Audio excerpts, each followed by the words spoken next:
ದೊಡ್ಡಬಾನಸ್ವಾಡಿ ಶ್ರೀ ಆಂಜನೇಯ ಸ್ವಾಮಿ ದೇವಾಲಯಕ್ಕೆ ಗ್ರಾಮದ ಮುಖಂಡರಿಂದ 20 ಲಕ್ಷದ ಮೌಲ್ಯದ ನಾಮತಿಲಕ ಸಮರ್ಪಣೆ.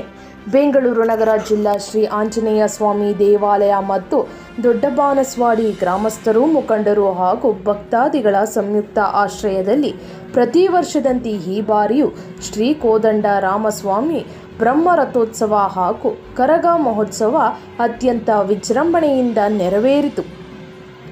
ಈ ಸಂದರ್ಭದಲ್ಲಿ ದೊಡ್ಡಬಾನಸ್ವಾಡಿ ಶ್ರೀ ಆಂಜನೇಯ ಸ್ವಾಮಿ ದೇವಾಲಯಕ್ಕೆ ಮತ್ತು ಗ್ರಾಮದ ಮುಖಂಡರಿಂದ ಸುಮಾರು 220 ಗ್ರಾಂ ಉಳ್ಳ 20 ಲಕ್ಷದ ಬೆಲೆ ಬಾಳುವ ಬಂಗಾರದ ನಾಮತಿಲಕವನ್ನು ಆಂಜನೇಯ ಸ್ವಾಮಿಯ ದೇವರಿಗೆ ಕರಗ ಮಹೋತ್ಸವ ದಿನದಂದು ದೇವರಿಗೆ ಸಮರ್ಪಣೆ ಮಾಡಿ ಆಂಜನೇಯ ಸ್ವಾಮಿ ದೇವರ ಕೃಪೆಗೆ ಪಾತ್ರರಾದರು.